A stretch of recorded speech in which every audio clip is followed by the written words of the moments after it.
If only the creative life consisted of more than just marketing, promotion, and business ideas. I know what you're thinking. Creativity, you write books all day. And yes, when I tell people what I do, I often say that I play with my imaginary friends, but really, most of what I do is look at spreadsheets, plan advertising campaigns, and figure out what the proper marketing strategy is for the books. Because that's the life of a writer. And I've made a lot of discussion about my philosophy, and this is going to be one of those years where philosophy and reality are going to intermingle. Let's talk about that on today's Project Shadow. Can you hear me? I have something to say.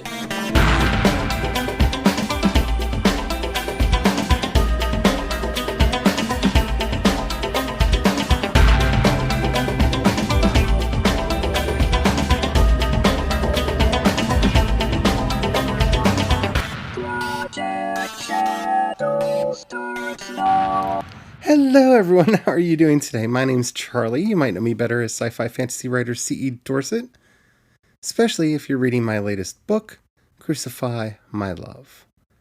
And it's been a long, strange year for so many reasons, but I'm only going to be talking about my writing today, mainly because it's not so much about my writing, it's about dealing with reality when your philosophy and reality are fighting each other, because there are things that we want to do as creative people, and then there's market realities that we have to face. And yeah, there's a lot to talk about there.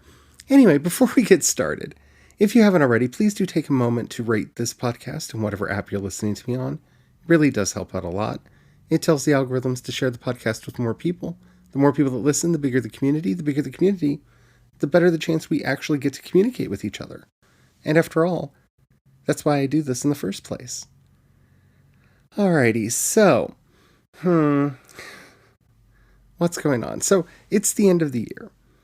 And I'm working on a new novella, and I'm working on getting edits done for the books, and I've got a lot of that actual creative stuff, the stuff that we want to be talking about right now, the stuff that I want to be doing right now, floating around in the air.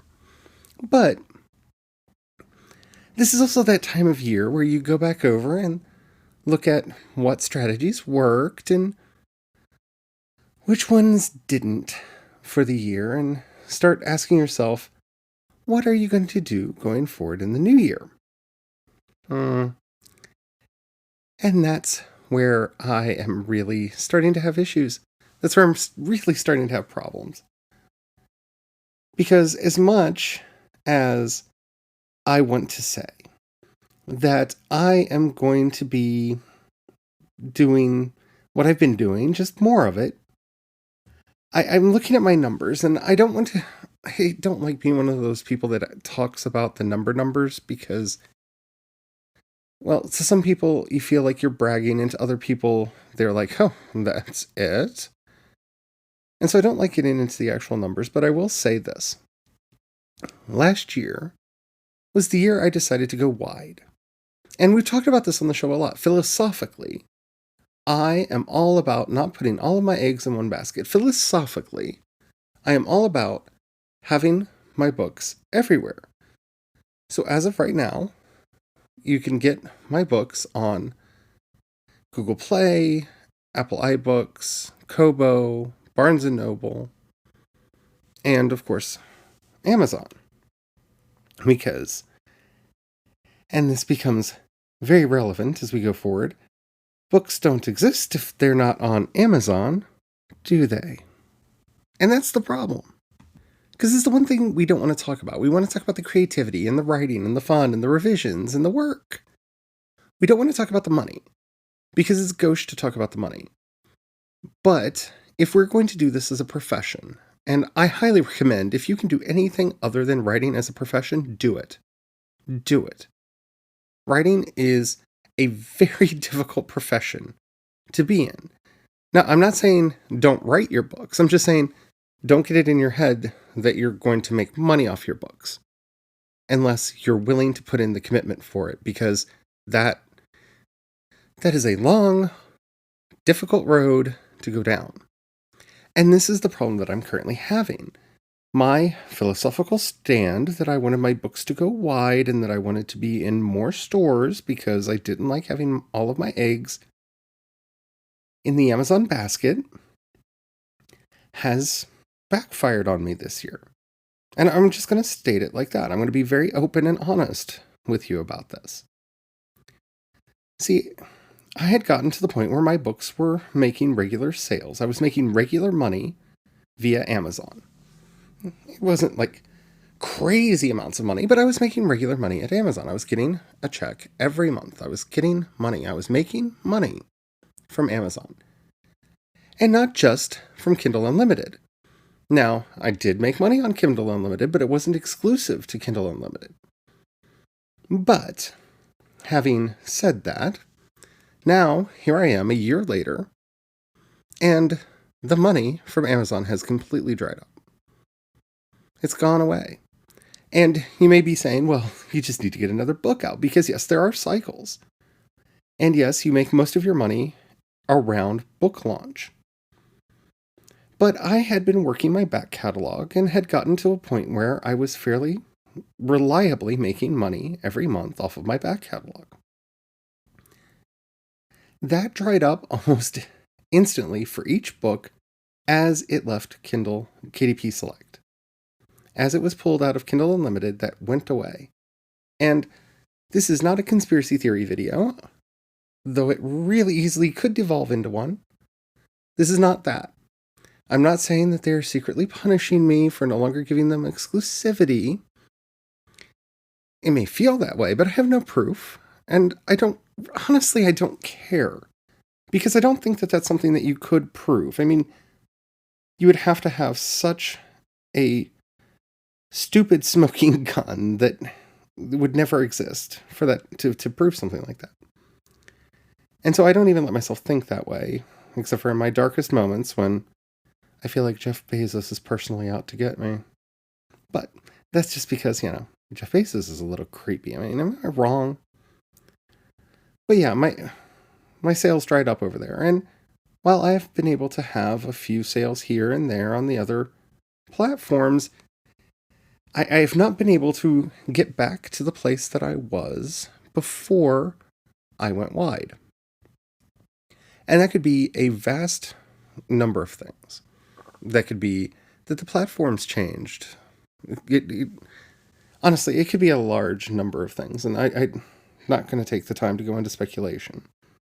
Mainly because I have spreadsheet on top of spreadsheet on top of spreadsheet where I'm trying to figure this out.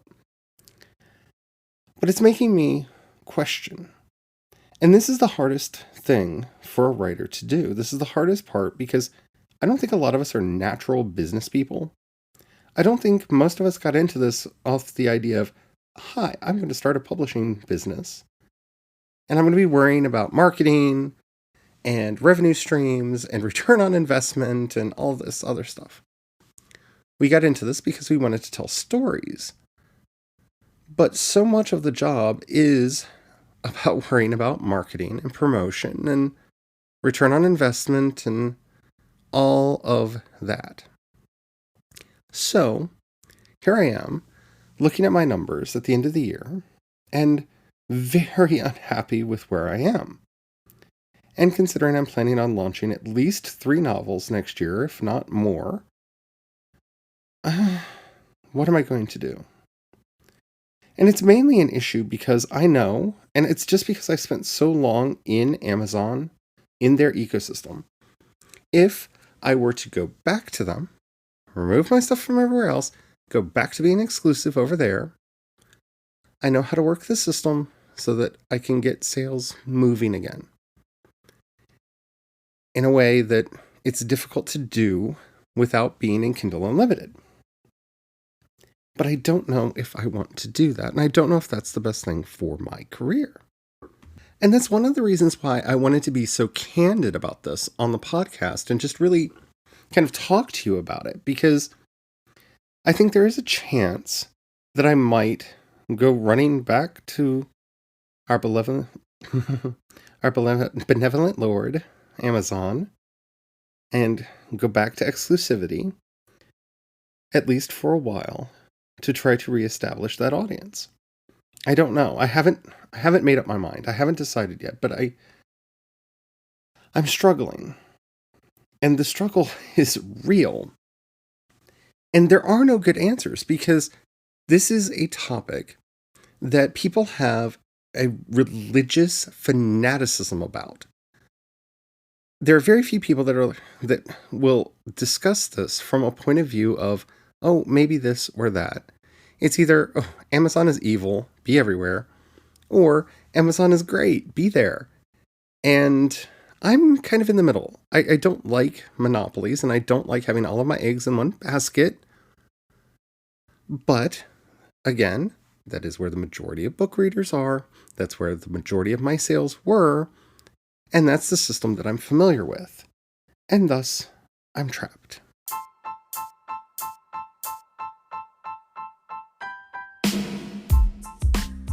Okay, so trapped is probably the wrong phrase. That's probably not the way that I should have worded it, and I should probably word it differently, but that is how I'm feeling right now. And I think that's how a lot of writers are feeling. Because the few that I have brought this up with, or some of the other discussions that I've seen around, I don't think I'm the only one that's currently fighting this issue. And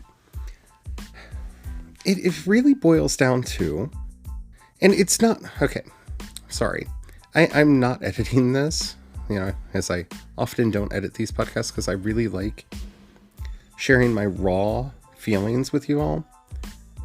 But I don't think that this is one of those places where idealism can intervene. Yes, in an ideal world, my work would be everywhere. It would be in every bookstore that I could get it in, because, well, isn't that the dream? But this isn't an ideal world. And it's something that I grapple with all the time, because in those idealistic moments, I think to myself that I'm just not persevering enough. 1 year was not enough of a test. I need to work harder on making this work. But that's where the second half comes in. And that's why I really wanted to weigh this argument out on air with you all. Because, well, yes, I could give it more time. I could do another year and try different kinds of promotions and different this and different that and ... And maybe I could find my success there. The question is, what is it that I want to be doing next year? See, I've been in this crazy writing fit lately, and I'm very excited about that. Finished a book, working on a novella right now. I have, like I said, books that are coming out next year.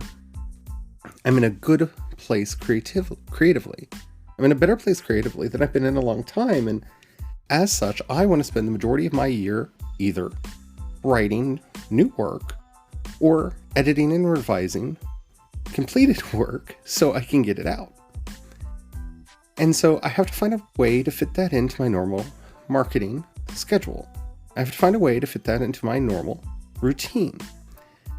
And this is the problem that I'm facing here.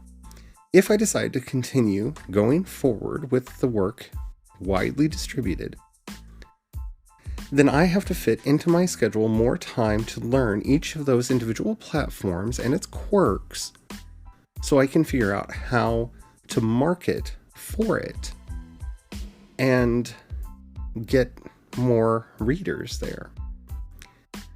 And if I had the money to hire somebody to do it, I would do that in a heartbeat. But this is a one-stop shop. It's just me. And I don't know that I have the time to fit that in my schedule. And that's where this all becomes super problematic. Do I want to go back to Amazon? Do I want to go back to exclusivity? No.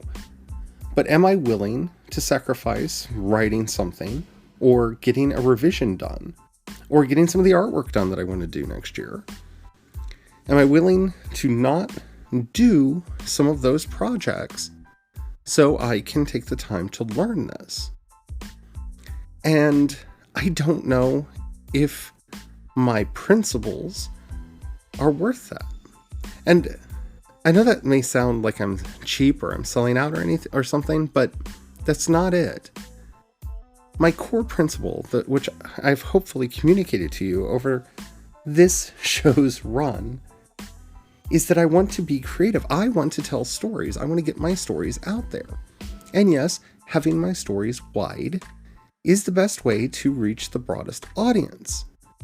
But at the same time, I need to be able to keep my lights on. I need to be able to, I had to refill the gas tank today. And I'm not talking about in the car. I'm talking about the propane tank that provides heat and food for my house. So, there's a lot of money that needs to be coming in to support just my life. And I'm not even living that extravagantly. I'm not living extravagantly at all, but that's not a topic for this episode. Everything needs to be supporting itself.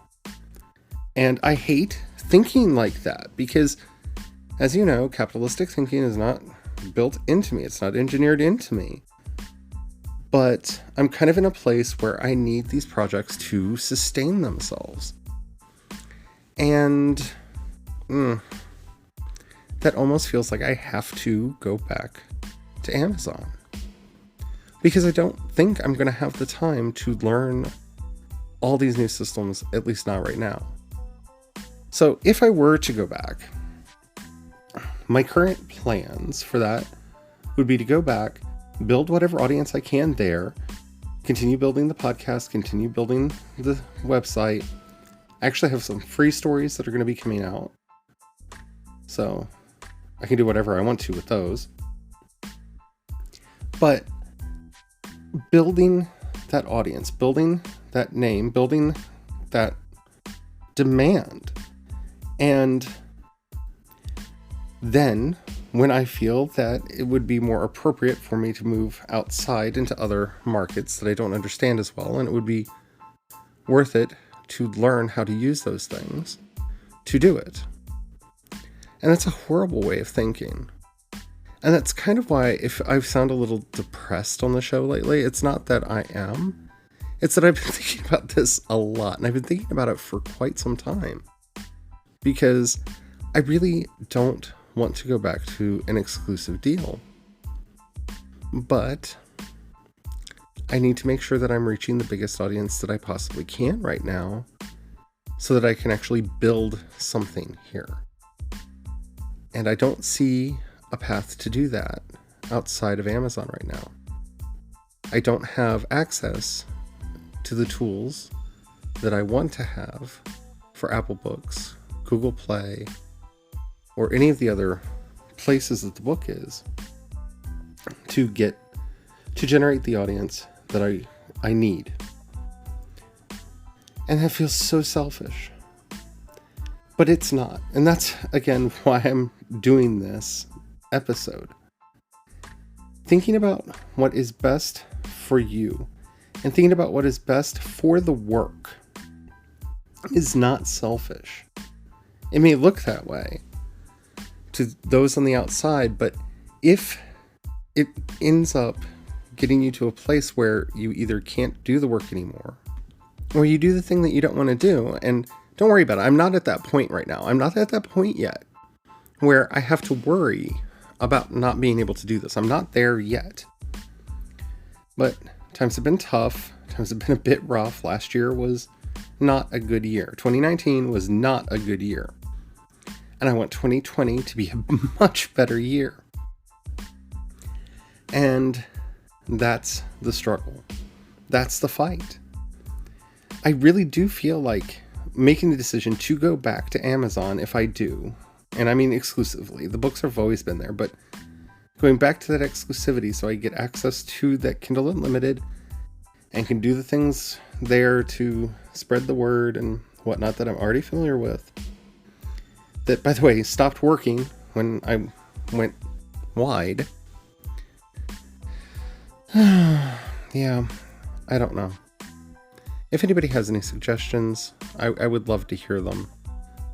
But I wanted you all to know not just where I am, but that If you're going through this with your own work, it's normal.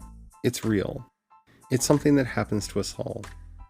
And in the end, we have to decide what is best for the project and for our own mental health.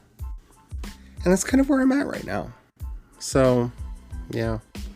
Sorry this was kind of a bummer episode. I was hoping it would be more triumphant because I think it will, even if I do go back, I think it's all for a good cause and will all work out in the end. But I don't know.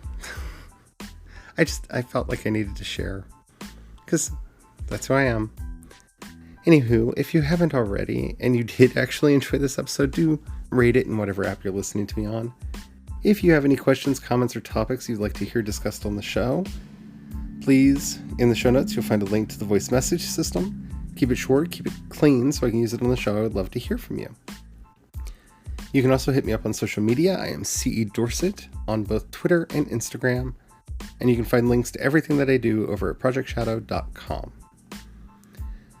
If you have $1 you can pass my way, and no, this was not like a protracted rant to try to get you to feel sorry for me and give me money, but if you would like to join the project, you can find links to both listener support and Patreon in the show notes. Thank you to everybody who does that. If you don't have any money to give right now, or you don't feel like doing it, do not feel pressured. That's not why I did this. I just think so much of the content I see coming from writers is just this triumphalism of how wonderful it is. And don't get me wrong, it is wonderful to be a writer, but there are struggles and hard decisions to make along the way. And I don't know, I wanted to be that counter voice today. If you don't have any money right now or you don't feel like giving, that's fine. But if you know anybody who would like this podcast, do share it with them. That helps out immensely as well. Yeah, I don't know what I'm going to do, and there will of course be an announcement when I do. Until next time, don't forget, have the fun. Bye.